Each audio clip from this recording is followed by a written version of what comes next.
The story begins with Lindy Lewis, who had a tough childhood due to her parents' neglect. Over time, her trauma deepened, and she developed intermittent explosive disorder, which causes her to fly into a rage at the slightest provocation. Despite numerous unsuccessful treatments and a stint in the military meant to help her manage her anger, her condition didn't improve. Dr. Munchin, her psychiatrist, devised a treatment plan, providing her with an electric shock vest that helps her control her impulses and avoid getting into fights. In an attempt to live a normal life, Lindy goes on a date with a guy named Justin. She almost backs out at the last minute, but decides to give it a try because he seems like a nice guy. During their conversation, a waiter repeatedly gets Justin's order wrong, which frustrates Lindy, but she manages to stay calm.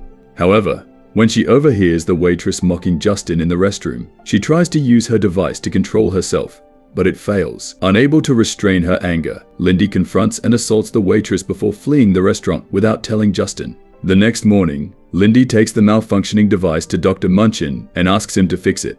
As he works on it, he asks about her date. Lindy considers the date a failure since she ended up hurting someone again. While Dr. Munchin repairs the device, he emphasizes that the only long-term solution is to form a deeper connection with someone and encourages her to pursue a relationship. Lindy leaves without responding. Despite not planning to contact Justin again, Lindy calls him and arranges another meeting. On their next date, they get along well, and she even shares her love for photography with him. When they go back to Lindy's place, Justin tries to kiss her, but she hesitates, fearing she might hurt him. Justin eventually notices her vest, but is unfazed and spends the night with her. The next morning, Lindy is touched when Justin gifts her a camera, and she expresses her gratitude. When he asks about her medical device, she reluctantly explains her disorder. She asks him to stay longer, but he has to return to his office as an accountant. Before leaving, he invites her to dinner at his place. Lindy, overjoyed by this unexpected connection, shares her happiness with Dr. Munchin. She believes that since she didn't need to use her vest the night before, this relationship might not require it. She spends the day taking photos with her new camera. After visiting the doctor. As she's getting ready for dinner, she receives a message from Justin saying he might be late. Concerned, she tries to reach him, only to be informed by Detective Vickers that Justin has been murdered. Lindy goes to the police station, where Detectives Vickers and Nian inform her that her boyfriend's lifeless body was found in a dumpster. Feeling that they aren't taking the case seriously, she decides to conduct her own investigation. Attending Justin's funeral, Lindy mourns his death and reflects on the brief time they spent together. She later meets with Dr. Munchin again, but this time she's unable to control her emotions. Dr. Munchin prescribes sedatives to help her calm down. When Lindy wakes up, she tells him about Justin and her suspicions that his only client, Barry, might be involved in the murder. Dr. Munchin tries to convince her to let the police handle it, but Lindy is resolute in her decision to take matters into her own hands. Despite his efforts to dissuade her, she leaves the clinic, delivering a veiled threat before departing. Determined to follow through with her plan,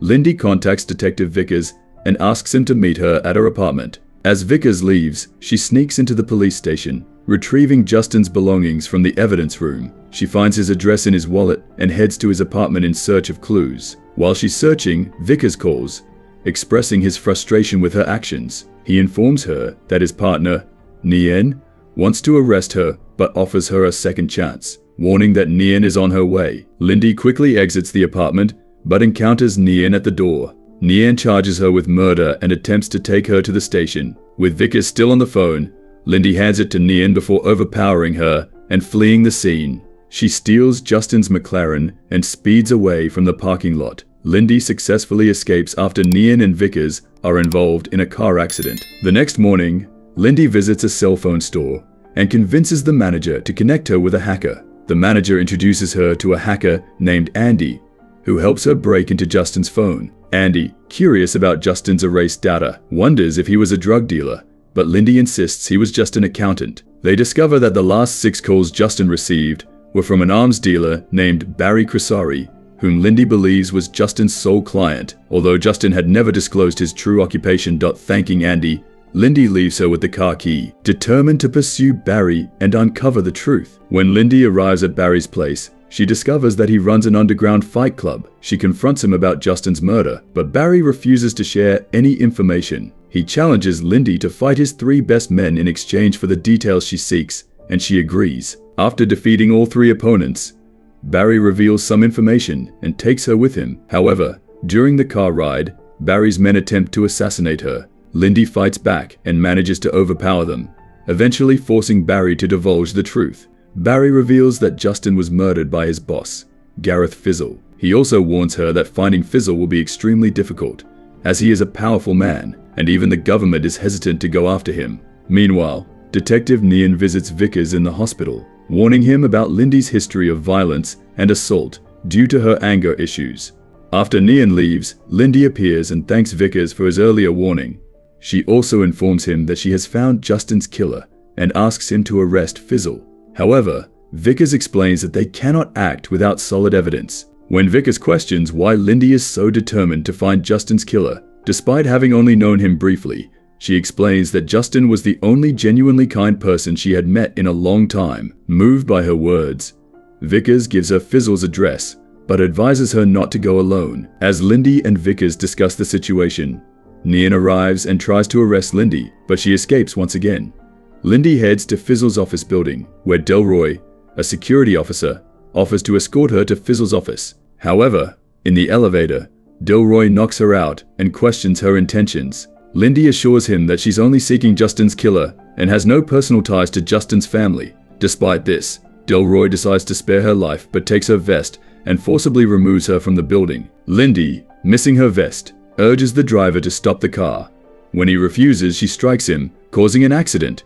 She escapes from the wreck and flees the scene. After recounting her recent experiences, she visits Dr. Munchin again and demands that he create a new device for her. Later, when she returns to her apartment, she finds that someone has broken in. Entering through the window, she discovers that Fizzle's men have set a booby trap meant to kill her in an explosion. Lindy disarms the device and takes it with her, then plants another bomb in the apartment to fake her own death. As she exits the building, she runs into Vickers, who wants to arrest her for her own safety, but he is momentarily distracted by the explosion of her apartment, allowing Lindy to disappear once more. Vickers calls her, trying to convince her to let the authorities handle Fizzle, but Lindy dismisses his concerns, believing they won't take any real action against him. Continuing with her mission, Lindy makes it to Fizzle's office building, but is apprehended once again by Delroy. He brings her to Fizzle, who coldly admits to murdering Justin and many other innocent people. Lindy struggles to keep her rage in check, but Delroy knocks her out with a blow to the head. When she wakes up, she finds herself bound to a chair. Lindy manages to escape and overpowers Delroy, forcing him to reveal the location of Fizzle's secret office. As Lindy battles through the guards, she finally arrives at the office, only to discover that Fizzle has already been killed. Before she can process what has happened, Justin suddenly enters the room. Lindy is stunned. She can't believe her eyes after witnessing his funeral. Justin reveals that he is a CIA agent and that he used her to get close to Fizzle, as the agency didn't want to intervene directly. He explains that Dr. Munchin recommended her because he works for them, and his research is funded by the CIA. Justin then tries to use an electric shock to subdue her, but the device no longer affects Lindy as she has built up a resistance. Lindy retaliates by throwing her bag at him and escapes from the building.